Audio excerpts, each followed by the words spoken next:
I'm Pastor Larry Neville, President of Praise Chapel International.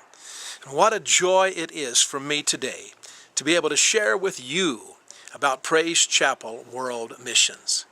This has already been an exciting year for Praise Chapel Missions. We began this year with launching Billy and Mulu Hall into Ethiopia. This has been one of the largest projects we've ever undertaken. Billy has a tremendous vision for reaching an unreached people group called the Afar tribe. But it's much more than that, and especially since he's been there, so many more things have developed.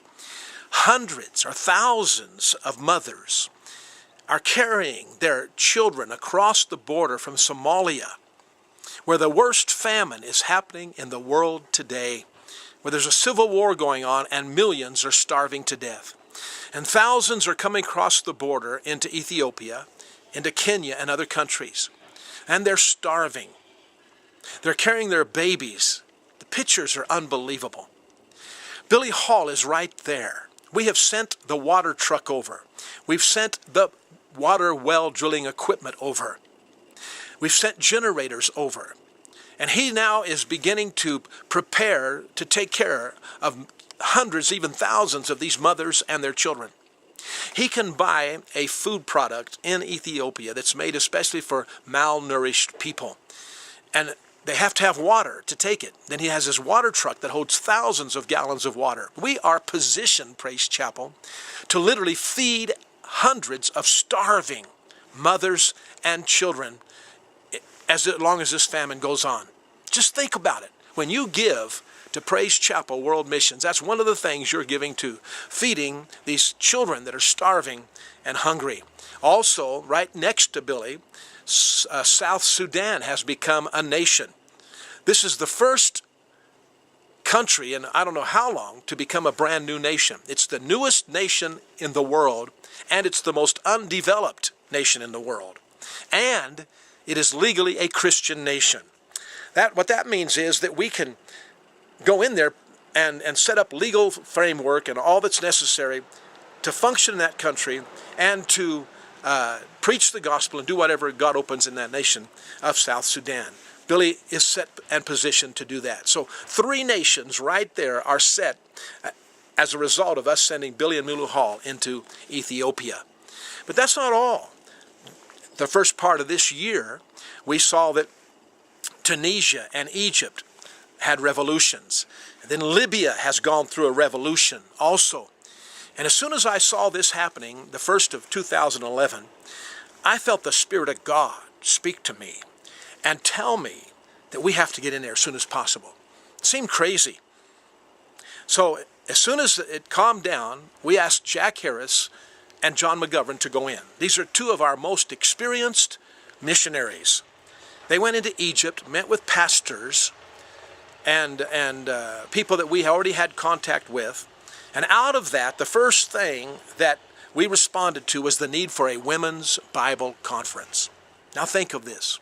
As far as we know, this is the first time that women have gone in and ministered just to women in Egypt. Remember, this is a Muslim country. Since this revolution, though, this door has opened.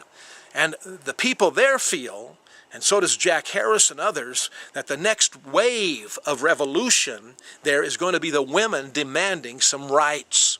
They have no rights in that country. So Janet Neville, Diane McInnes, Liz Vilacania, and Gloria Figueroa went in and did 2 Bible conferences for just women, by women. And as they were leaving, the host told them, this has gone viral. All over the country, people are talking about this women's conference. She said, you ladies have changed the history of Egypt. And we even got an email since then that she said the words all over the country about it, and they're going to want to do more conferences like that. We immediately sent Abraham Laith from Kurdistan, our pastor there, into Egypt to follow up, and also to go up into northern Egypt and meet with pastors. We've been told that there are pastors that are so desperate up there that $50 a month would change their life and change their history. And just this past week, we had the pastor come from Tunisia. He wants to reach his nation for Jesus Christ, and we want to help him. Did you hear me? We want to help him in Tunisia. And then as soon as Libya, maybe by the time you see this video, Libya's got enough peace that we can send somebody in. We're going to go in and see what we can do in Libya. So all those doors have opened, and the opportunity is there, but it's going to cost money to link up and to help these desperate people and to feed these hungry people. Then jumping clear across the world into Asia. We've been involved in Asia now for over 30 years. We have unlimited open doors in that part of the world. It's Indonesia, Malaysia, Singapore, all these countries, Myanmar, we have ministry, and we've gone into and we have relationship, and it's time to make a big push there. Colombia, South America, in Central America with Arturo Sanchez. That ministry is doing great. We've been told that in the last year already, 35 churches have been planted in Mexico by our churches. So things are just going strong in Mexico. And then in Eastern Europe with Bobby and Melinda Menchaca. In England, we have that moving forward. In Spain with Alan Lisette Lopez, that's moving forward. So South Africa with Rudy and Francine Van Dierman. And then in Ghana, Africa, with the team there. They just recently had their Bible conference. They did it all themselves.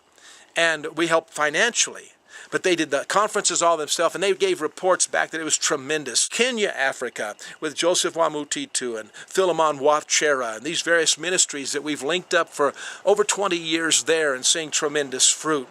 And just recently, we're renewing our relationships in India. Jimmy Joe Lewis has made 2 trips into India this year alone.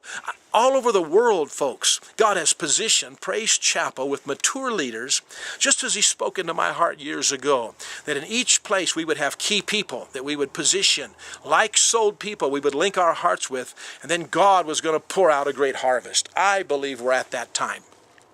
And I ask you today, this Mission Sunday, join with us.